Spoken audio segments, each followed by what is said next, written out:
The first death from monkeypox in the U.S. has now been confirmed in California. Here to answer your questions is Dr. Todd Ellerin, Chief of Infectious Diseases, of course, at South Shore Health. Thanks for joining us, Doctor. Hey, Dr. T, great to see you. Nearly 22,000 Americans have been exposed to monkeypox since the start of the outbreak in May. But this, I believe, is the first fatality, or is it second? I remember there might have been something in Texas, but regardless, is there anything that you are learning about the patient? Well, Eddie, what we've heard confirmed by the CDC and the LA Department of Public Health is that this patient was immunocompromised. And the patient in Texas that died with monkeypox also was immunocompromised. That case is still under investigation, so they haven't confirmed it exactly. But the bottom line, what I want people to remember is there have been nearly 22,000 cases in the United States. And, before this all broke out in the US, we thought that the mortality was going to be closer to 1%. So it's much less mortal than we thought, and that's good news. There's significant morbidity that comes with it. I don't want to underestimate monkeypox. These can be very painful lesions. They can hurt in mucous membranes, and it's caused many thousands of patients a lot of harm in the sense of pain and isolation. Many of these patients have had to isolate in their homes for up to 2 to 4 weeks. So that's an issue.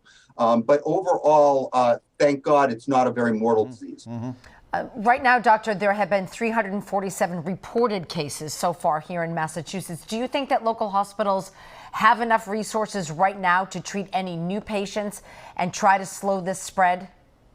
So, Maria, I do. I want to remind you of something. Monkeypox is mostly an outpatient illness. Okay, so far we've only had one inpatient at South Shore in our system. And so, again, good news that it's more outpatient than inpatient. I think Massachusetts has done a great job so far in getting resources to these patients. So far, there have been over 16,000 patients immunized with JYNNEOS, that's the monkeypox vaccine in our Commonwealth. And of the 347 confirmed cases of monkeypox, over 120 have received TPOXX. That's the antiviral pill that can help patients resolve their lesions faster. So that's very good news. I think Massachusetts and our Department of Public Health has really done a yeoman's effort in combating this and keeping cases now more level and hopefully on the decline. Yeah, hopefully, you're right. Dr. T, let's talk about that other thing, the surge from COVID-19. You've told us before that you are concerned about the winter months. We're nowhere near the winter months. Many experts are too. So here we are though in the middle of September, and we're not hearing anything about a burst when schools have resumed and Labor Day parties or whatever. So is there anything circulating right now that could cause a problem? Right. So I think one of the things you're getting at is this BA 4.6 variant that we've been hearing about. It makes up just under 10% of the isolates in the United States. There's no question that BA 5 is still the dominant one. But in some places, it seems to be rising even in the face of BA 5.